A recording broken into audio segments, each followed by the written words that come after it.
सर्व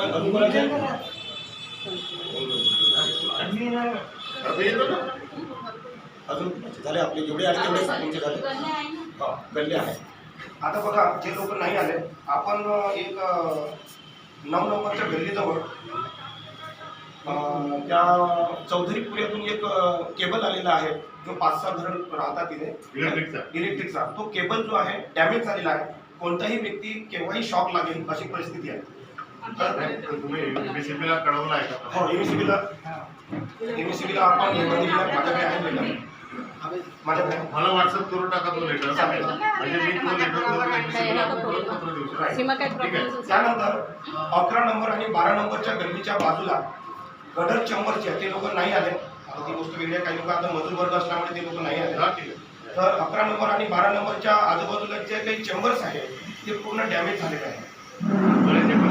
चेंबर आहे. हा आणि 15 नंबरच्या गल्लीच्या हे कोण दाखवेल पण म्हणजे दाखवणार.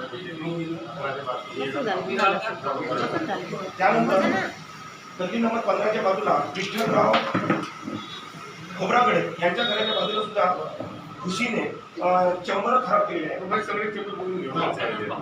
वास येतात लोकांना, दुर्गंधी होते, पाय जातात त्याच्यामध्ये. अशा प्रकारचे काही लोकांनी मग ते कलच्या ठेवल्या अशी परिस्थिती आहे. त्यानंतर आता जे गटर लाईनचं मी काही तक्रार दिल्या होत्या तुम्हाला. तुम्ही 2 गटर लाईन चेंज केल्या, एक कौशल्यनगर आणि एक 15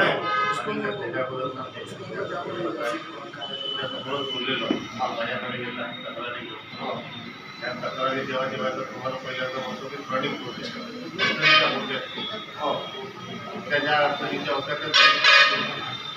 नाही तुम्ही केल्या आणि त्याच्यानंतर मी हे म्हटलं आहे तुम्हाला ज्या त्या आता जर प्रॉब्लेम नसते भविष्यात बदलवायचे त्याच्यासाठी आज माझ्याकडे पाहिजे आहे. मार्चमध्ये आपलं बजेट येतं. बजेट आल्यानंतर आपल्याला स्टेट आपल्याला आपण देत आहे म्हणजे तुम्हाला सांगितलं असं होतं की या पूर्ण लाईट एका वेळेस बदलवण्यासाठी एवढा मोठा पैसा नाही.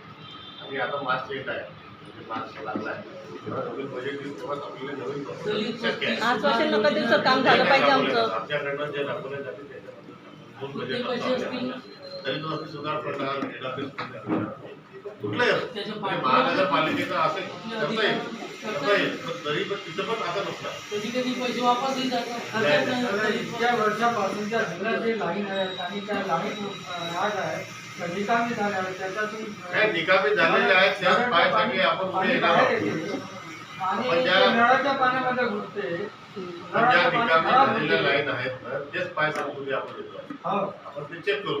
दुसरी गोष्ट पुन्हा घ्या कौशल्यनगरमध्ये जे आहे गल्ली नंबर 18 कौशल्यनगर गल्ली नंबर 18 मध्ये नवीन पाईपलाईन तर टाकली परंतु ती जुनी पाईपलाईन ॲज इट इज तशी ठेवली गेली आहे होती. म्हणजे वरच्यावर पाईपलाईन टाकली तर लोकांच्या घरात रिटर्न पाणी येण्याचं म्हणजे चालू झालेलं आहे. तिथल्या लोकांचे प्रॉब्लेम आहे ते लोक केव्हा टाकली याच्यानंतर गल्ली नंबर किती म्हटलं 18 केव्हा टाकली नाही 3-4 वर्ष झाले. आणि त्याचप्रमाणे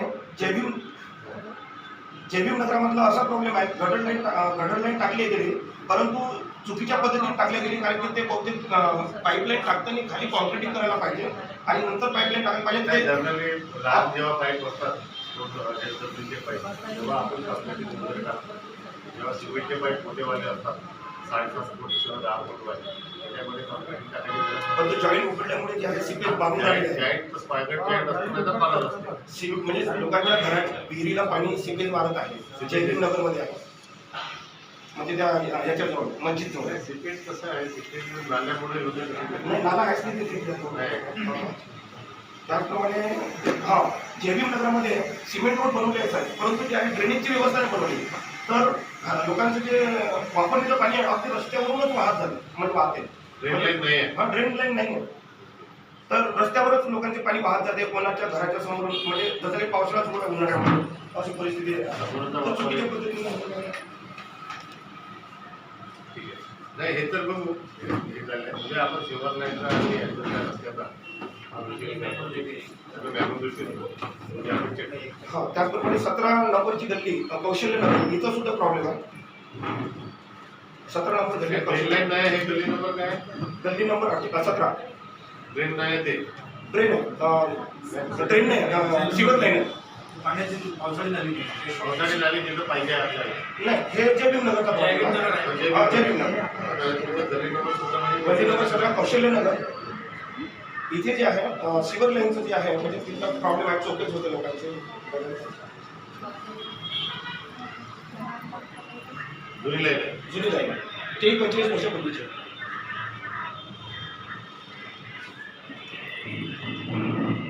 अजून दुसरा अजून याच्याशिवाय काही विषय आहे.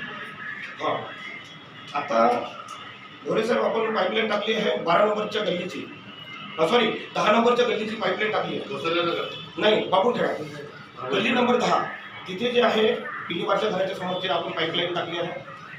तिथे जे आहे ड्रेनेजला जोडलं गेलेलं आहे कारण की तो पाईप जो आहे मोठा पाईप आहे एवढा पाईप आहे त्याला त्या चंबरला जोडलं गेलं.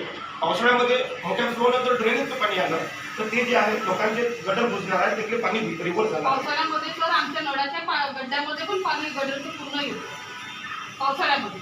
म्हणजे तुम्ही असं म्हणताय की गल्ली नंबर 10 बापूर खेड्यामध्ये जे आउटलेट जोडलेलं आहे आउटलेट जोडलेलं आहे ते सिल्वर लाईनला नाही जोडलेलं. नाही ड्रेनेजला जोडलं आहे.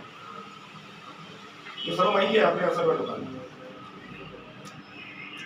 म्हणजे एकत्रितरित्या आपल्याला जे काही गटर लाईन टाकायचं आपण टाकतो सिवर लाईन त्याचा उतार जो आहे तो व्यवस्थित आला पाहिजे अशा पद्धतीनंच काम व्हायला पाहिजे.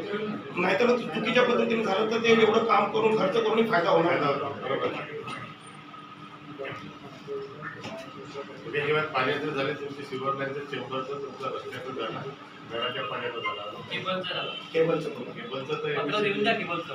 केबलचं जे पत्र असेल, केबलचं पत्र देऊन द्या तर सर पाठवतील तर लवकर इम्प्लिमेंटेशन झालं. कालपासून आमच्या टाकीचा सप्लाय बंद आहे सर. आमच्याकडे पाणी नाही. आमच्याकडे पाणी नाही. बंद आहे. आम्ही अंगणवाडी